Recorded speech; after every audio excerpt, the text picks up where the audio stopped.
I'm Greg Hunter. Welcome to USAWatchdog.com. Coming up, a guest we've had on before to talk about the Clinton Foundation, the Clinton charity. He is a Wall Street financial expert. He does research for people to look into big time companies, whether it's GE or whoever, and go in and take a look at their financials and see if they are good companies to invest in and see if their financials are good. He does the same thing for big charities like the Clinton Foundation. Let's go ahead and bring him on. He's Charles Ortel. Charles Ortel, thanks for joining us today on USAWatchdog.com. My great pleasure, Greg. Well, you said in the past that on my channel that the Clinton Foundation, the Clintons, were Robin Hood in reverse. They were robbing from the poor and enriching themselves. They were the Bonnie and Clyde of charity fraud. And now, lo and behold, they are shutting down the Clinton Global Initiative. Can you tell us what's going on, what the latest is with this? I can't imagine that they're shutting this charity down because they've done too many good things and they are helping too many people. What is going on? What's the difference between the Clinton Foundation, the library, and the Clinton Global Initiative? What's going on with that? Well, the Clinton Global Initiative was a fraud from the very beginning. It started in September of 2005 as an interesting idea that you would convene around the time of the UN General Assembly in New York. You would convene for a series of days world leaders, former government officials, investors, corporate officers, members of the media in closed sessions where you would talk about high-sounding topics and you would allow different noble people to stand up on stage and say how much money and how much good they were going to do in the guise of charity. The trouble with that is severalfold. The first issue is that the Clinton Global Initiative was an activity so distinct and so different than the main authorized activity of being a library and a presidential archive based in Little Rock that it should have sought approval from the IRS to add this distinct purpose to the list of purposes for which it was approved, and it never did that.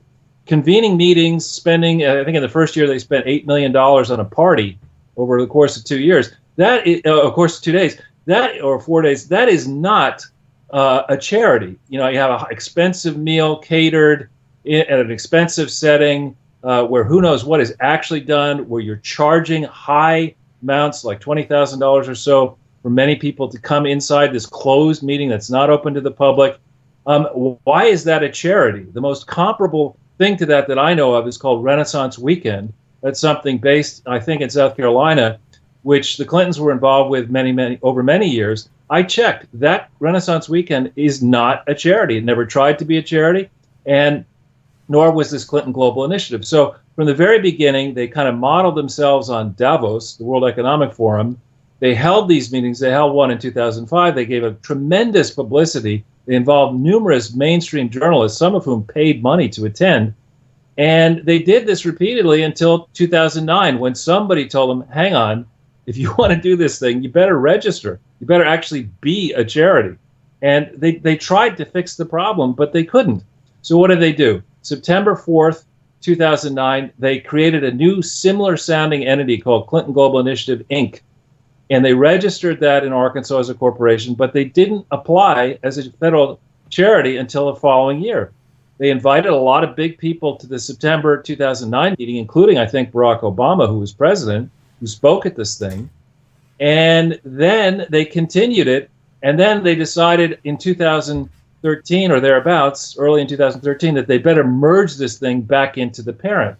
None of those transactions was lawfully constructed. You can't enter into a contract that's illegal and perfect it. But they've been trying to pretend that they did. The charity, the Clinton Global Initiative, was not lawfully organized or operated at any moment. The Clinton Foundation has never been lawfully organized and operated as is required by federal law. They've never registered properly in any state, disclosing the defects in their various activities since organization and operation. So the transaction is a sham transaction, this merger. They decided that what they would do would be to shut this wing down at some point, and under New York law, you're required, when you fire more than a certain number of people, you're required to post a notice, and that's what got all this recent publicity. But they laid off 22 people. Right. And the active gathering, if Greg Hunter and Charles Ortel decide to create the Hunter Foundation and have a big party here in New York, we can't write those expenses off. We can't fail to explain what the different party participants got out of the meeting, the profits they may have derived by forging contacts behind closed doors. You can't do that. And in New York, the rules are especially tough, as Mr. Trump recently found out. Another wrinkle here is that this Clinton Global Initiative, around about 2007 or 8, decided that they would do a joint venture with a for-profit entity called Laureate. And you're not allowed to do that in New York and create something called Clinton Global Initiative University, using the word university, without making extensive disclosures and seeking approvals in advance, both for raising money and for operating the supposed university. And they never did that. So go ahead. Go ahead. So, this is a case of regulatory failure. It is a fraud that began, in my view, the day it was concocted or organized, October 23, 97. You go back into that history, the Clinton family was in deep, deep trouble by that moment for two reasons. One, the various scandals that they've been trying to push away involving Bill, that are the Tawdry scandals. The Supreme Court, I think, issued a ruling that denied Bill the crutch of privilege and allowed a private lawsuit to proceed. At the same moment, or thereabouts, the legal expense trust that had been operating came under fire because it was revealed that Charlie Tree may likely have secured foreign money for that purpose, which you're not allowed to do. So their source of funding to stop the scandals was drying up, and their problems were escalating. In that moment, they create this foundation, October 23, 1997, claiming that what they did is they used seed money from the first inaugural celebration as a major portion to fund this library. But there's no record of that. And that inaugural occurred in 97. There's no financial statements in 97 for this foundation, as is required. So this thing, I would argue, has been a fraud from the inception. And the mystery to me is, I understand why it might have operated when he was president, but I failed to grasp why it was allowed to proceed from 2001 forward. In particular, last week we learned that the FBI had been very actively involved with the U.S. attorney, who at the time was James Comey, looking into the question of whether Bill Clinton was using the presidential library during and after his presidency as a bribery means. And there was an extensive investigation. It began, I think, on the 15th of February, 2001. It stretched into 2004. There's lots of documents on file in the FBI vault. Your viewers can look at them for yourselves, and you'll see, Comey himself was leading as U.S. attorney a charge that got to grand jury level, and there are numerous accounts of multiple witnesses being sworn under oath looking into this question. In this entire period through 2004, the Clinton Foundation never provided a real financial audit, as is required to the public, yet it was massively involved in fundraising, using the mails, using phone, using perhaps the internet, cross state lines, across international boundaries, while being illegally organized and operated in multiple states and foreign jurisdictions. I don't understand why it wasn't shut down by 2004. I want to read you something here that it's from the Denver Post. You're familiar with it. You answered this, Denver Post. This says, and I'll just hold it up here, Clinton Foundation has saved millions of lives. This is January 13th, 2017, Denver Post. Now, here's a snippet of it. The Clinton Foundation is a widely respected nonprofit that has saved millions of lives around the globe. Charity watchdogs gave it the highest ratings. I want you to talk about that. And it continues to do good work even after the election. The Clintons themselves have spent millions of dollars from their own separate family foundation to support this work. It wasn't until the campaign began that partisan attacks and fake news stories took hold. Is the Clinton Foundation being a charity fraud, a fake news story? I think you now understand why Denver is called the Mile High City. And also the dangers of smoking too much dope. That article is ridiculous. It is ridiculous on many levels. In the first level, you have... It was an op-ed piece, just so people know. It was an op-ed piece, not an actual news story.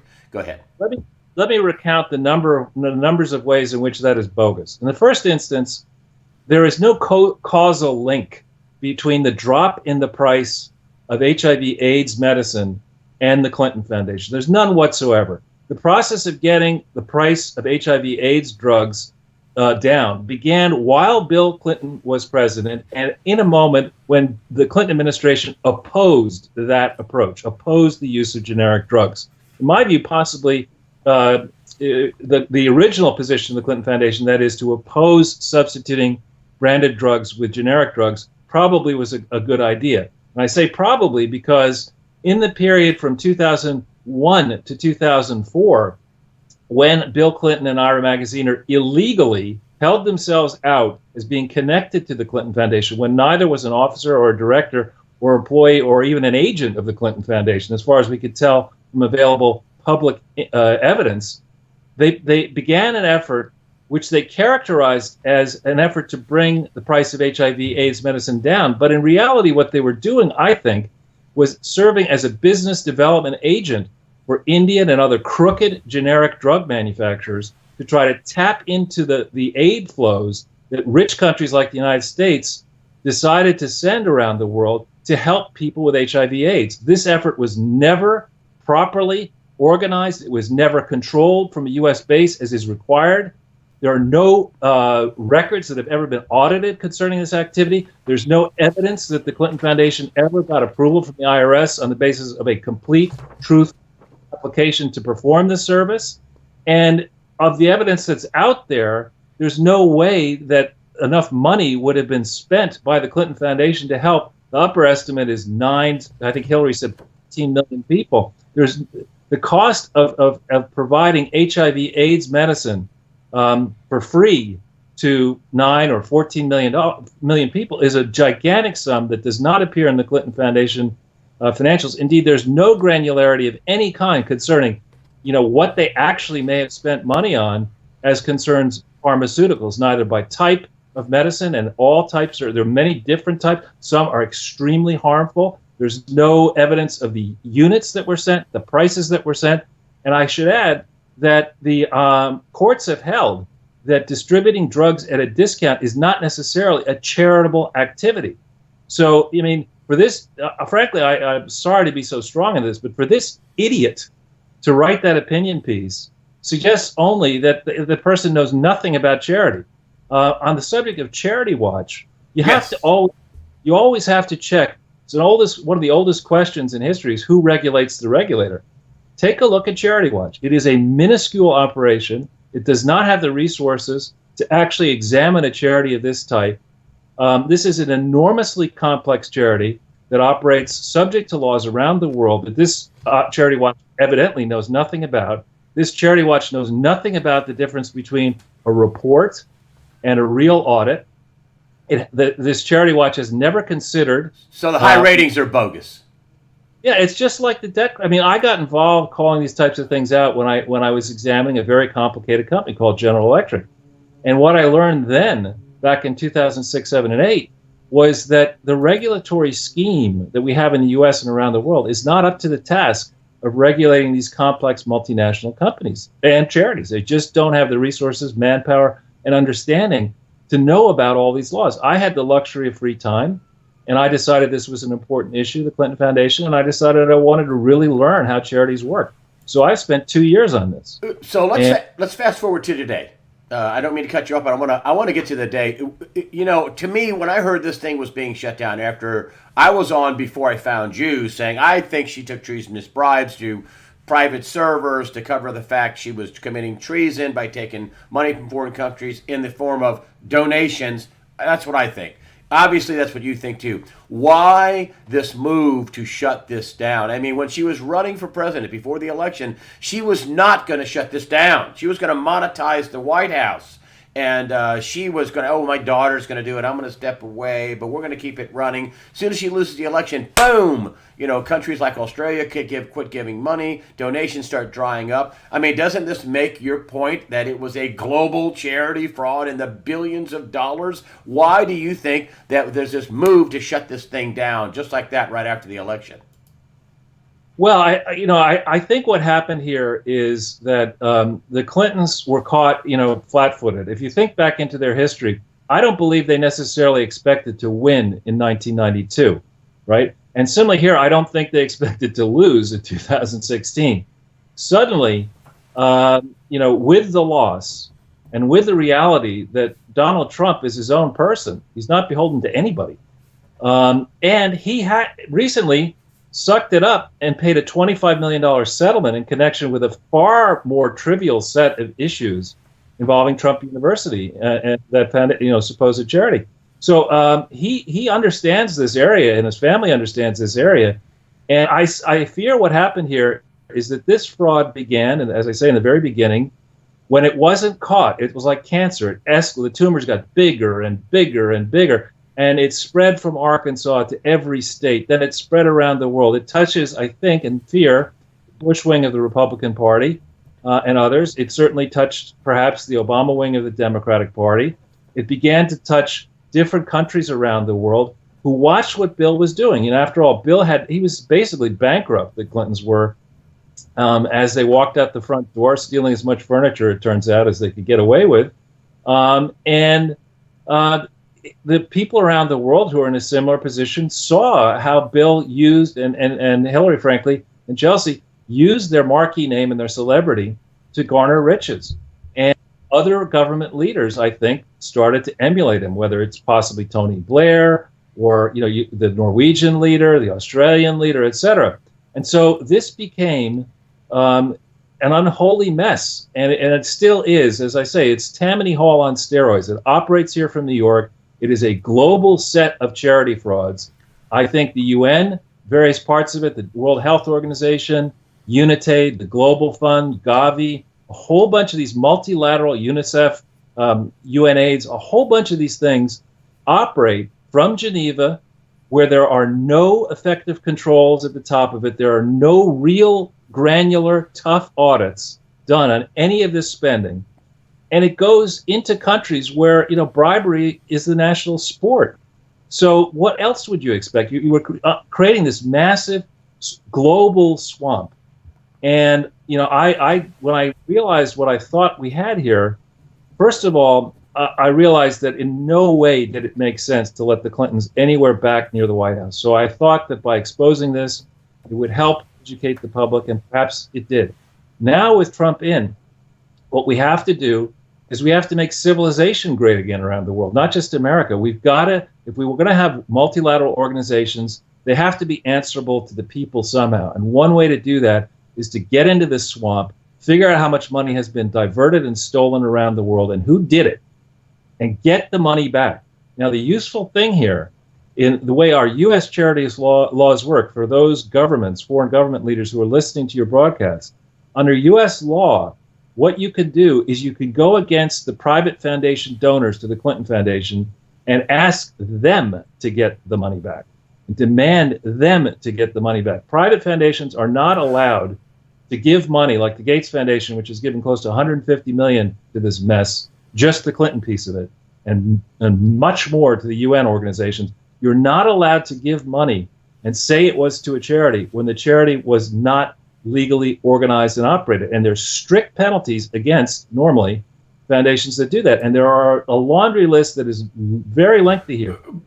But hold on, I want to come back to the salient question, the today question. Why are they shutting this down now? Are they trying to cover their tracks? Are they trying to go run and hide? Why do you think that they are shutting this thing down now? Well, I think in part, most likely, because nobody wants to contribute to it. I mean, that's one reason. Unfortunately, they're going to learn the hard way that the way charity laws actually work, you can't simply shut something down and not answer any questions. Actually, the standard procedure in charity fraud is people will assert that there's some great cause, typically disasters are involved, diseases, children, raise a whole bunch of money and then flee with the money. So the laws are set up to make sure that before you actually liquidate, which is what they would need to do here, that you make full disclosure. And they've never made proper disclosures here. So you're saying, hold on, I'm going to get in with you. So you're saying that they just can't shut it down and leave town and go, oops, oh, we don't have this anymore. Sorry, we don't know what went wrong. You're saying they, no. They have to account for the money. And this is even a higher bar, I suspect. They have to account for the money they took in to shut this down. Is that what you're telling me? Absolutely. And so going back to the Clinton Global Initiative narrowly, there, what they tried to keep from public view are all the crooked side deals that people who showed up at the supposed love fest for charity concocted, having gained the context they got in the initiative meetings. So I'll give you a case in point.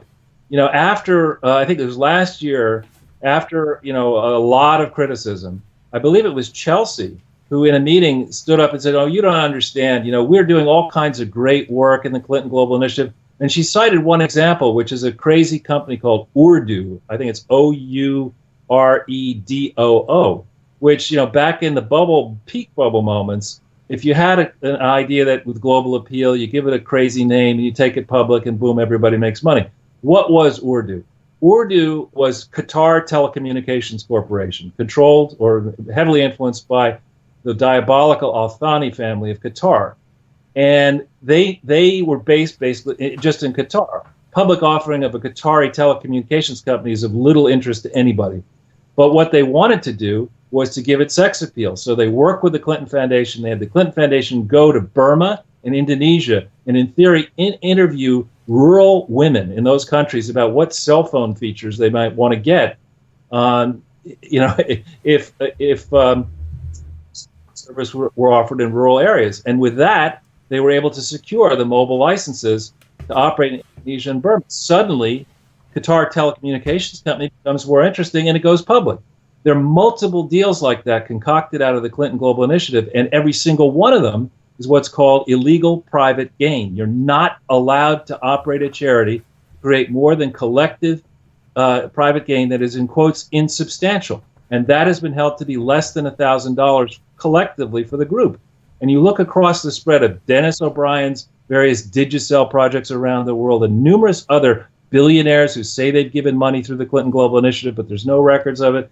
I mean, if you sat down, with Sherlock Holmes and a real FBI and a real CIA and a real team of investigators collaborating around the world, and you made it a crowdsourcing project where you would look in to find out every single one of these commitments to action, and you categorize them all, and you punch in, for example, Siemens supposedly was involved doing charity work. Punch in Siemens and fraud into Google and see how many entries you get for Siemens.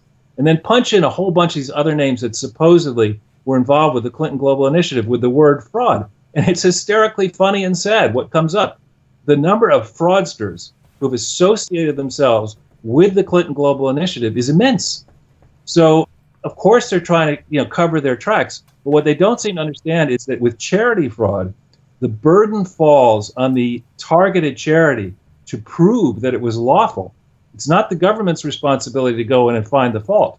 And so if you destroy these records, which I fear they're doing, you're only compounding your problems. And because this is a charity that operates not simply in New York and not in Arkansas, but around the world, even if you cure your problems in New York and Arkansas, you may still have problems in numerous other countries around the world. And that's a process which I think is accelerating now, that Barack Obama apparently did not pardon any part of the Clinton Foundation, any person in the Clinton Foundation or any advisor to it. So now it's open season. Yeah, that's what I made a special point in my weekly news wrap-up just on his last day. I said, a special note here. Not only did he not pardon Snowden, which probably should have gotten a pardon, but he certainly did not pardon Clinton, Hillary, Chelsea, Bill. Nobody got pardons with this fraud. Are you hearing that? I've seen headlines, not very much in the press. I mean, this is just a lie by omission. This is a huge story, as you have just laid out. It's a global fraud in multiple countries, in multiple companies, big name people, and there's no way that Congress and Comey and the investigators don't know this is going on. There's just no way this is not known as common knowledge in Washington. Do you think that charges are coming for the Clintons? I think, yes. I mean, I hope so. I mean, basically here, what you're talking about, this is not a charity. It's a predator's ball. And, what's really awful here, Greg, and one of the reasons I did get involved in the very beginning is I had originally felt that the bulk of all monies contributed towards charity came from the very rich, but the data show otherwise. It's actually the people who probably shouldn't be giving money to charity because they're scraping by, but, there's so many generous hearts in America and around the world. It's those people who, will put money into a jar and not expect a tax deduction. And, that money comes flooding towards supposed celebrities and leading lights who say they are doing good work around the world.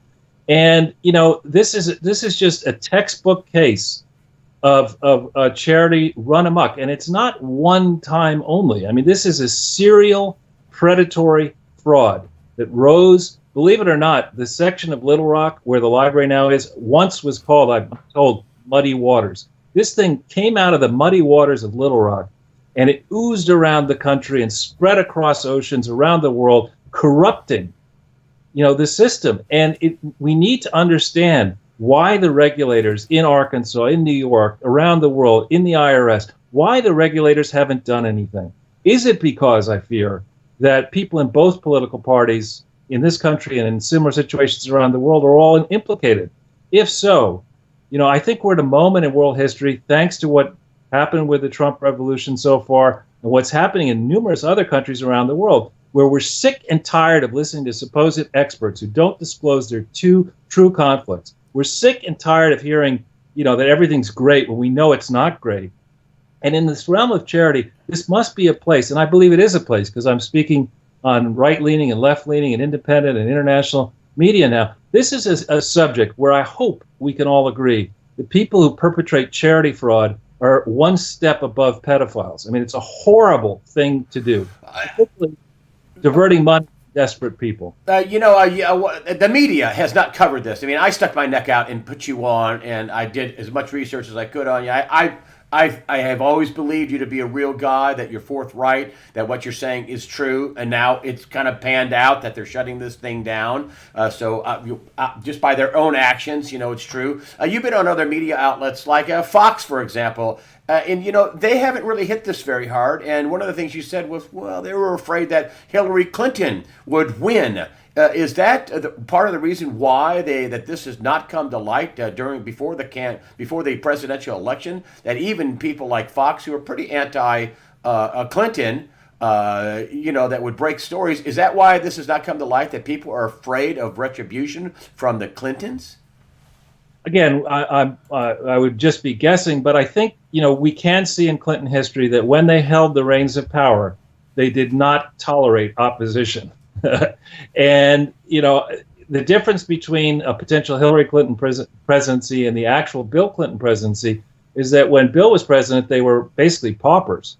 But had Hillary gone in, they would have had substantial wealth and the ability to, dial it up. She would have, in your mind, if she would have won, she would have monetized the White House. Again, I would say. not for the first time. They would have done it again. And so, and they would have gone after their enemies. They may still do that or try to do it. But, in this case, what we have here, Greg, thanks to your work and thanks to the work of the tireless new media, and some on the mainstream, some in the radio and television land, many actually internationally, what we have is a case where I think that people are looking at this, finally through open eyes. And we now have the ability in a group effort. I've being contacted now by many people around the world who are rolling up sleeves and looking hard inside their own country at what may have happened here. And I think what we're going to find is a cascading mountain of new implicating evidence. I'd remind your viewers that the missing emails were never actually deleted from the internet. It's impossible to do that. And so those are going to come out one way or another. And I believe, I followed the WikiLeaks thing very closely, and I was amazed how few of them deal with the period of November 2008 through 2009, when the Clinton Foundation was reorganized. I believe there are smoking gun emails out there which express shock on the part of the Obama administration as to what they actually found once they became struck in as president.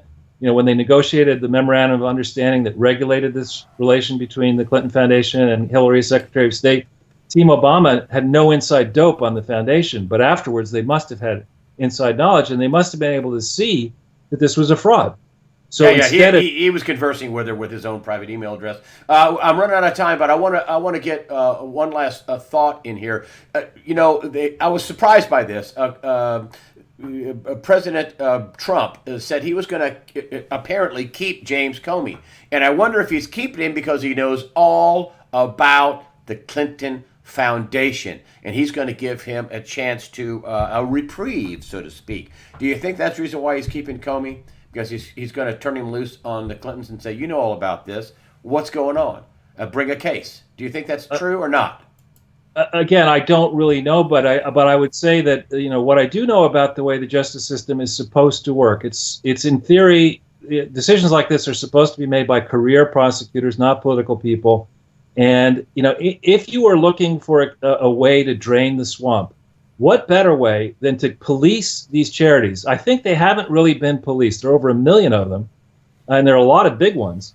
Because the theory is, who would get together and corrupt a charity? You're not going to. It's not going to be that fertile ground. Was the theory, and I think the reality is, indeed, it is fertile ground. It's tough to make money these days. Getting grants from a charity that aren't really policed, is a nice way, if it's corrupt, to line your pockets. It's a nice way to curry favor with politicians. And if you know that you're never going to be investigated because you put Lois Lerner in charge of the department, then suddenly you have an ace in the hole. Most people will assume that you're actually involved in charity. I mean, take, for example, to pick on somebody who deserves to be picked on, take Media Matters. That is a total fraud. It is a political action organization masquerading as a charity, which is highly illegal, and yet it goes around intimidating people in journalism. So to get back to a question I didn't really answer fully, journalists, they are inclined to lean left, I'm told, and they're inclined not to be that numerate. To understand this story, you got to understand accounting, you got to do your homework, got to have an open mind. You think charges are forthcoming? And if you were a betting man, would you bet charges would be forthcoming? I don't know how they're going to resolve this, but a simple way to get to pile gasoline on the fire here is to suggest, as I will now, that I think this will come to a crescendo in at least one jurisdiction around the world, probably many. And I think it would behoove anybody who knows the inside story here and who understands that they're going to spend time in prison to come forward soon, before the charges are made public, and help the various authorities, the FBI, the U.S. attorneys, the foreign authorities, with their inside knowledge. Because the second these governments actually decide to press their case, and there are some rough governments out there, the French government, for example, the English government, our government. They have to be all pissed. If the ones that were unwittingly involved in this have to be angry. And I would not want to be the functionary who thought they were going to be protected by Bill Clinton or Hillary Clinton or the Clinton machine, whose head is then served up on the chopping block to keep the Clintons out of trouble. I wouldn't want to be that person. So there are a lot of people like that in this mix, and all these different charities that still, in quotes, operate. They ought to think hard about calling up the FBI, calling up the U.S. attorney, following up, maybe contacting you. They need a lifeline, because if they don't come forward soon, I think their lives are going to be even more miserable than they might otherwise be. So you're hearing that charges probably are coming, in either internationally or around the world. You're thinking illegal action, charges, criminal action against the Clintons, the Clinton Foundation. You think, if you're a betting man, you think they're coming. I think the case is overwhelming, and the public interest is great, I think, in draining the swamp by forcing trustees who have a high legal operation under our and other laws to discharge that obligation and make sure that when they contribute money to something that supposedly is a charity, that it really is lessening the burdens of government and is a charity. And how do people contact you, Charles Ortel? Do you still have your website? How do people contact you, and how do people read up on your work and things that you're doing? Because you're doing a lot of work on this Clinton Foundation. How do they contact you? Thank you very much, Greg. I mean, the easiest way is through Twitter, @CharlesOrtel. My website is, again, charlesortel.com. You can contact me either way. And I try, actually, I've been very busy on some forthcoming work. It's incredibly intense, detailed stuff. So I haven't been posting much on the website, but I do tweet regularly.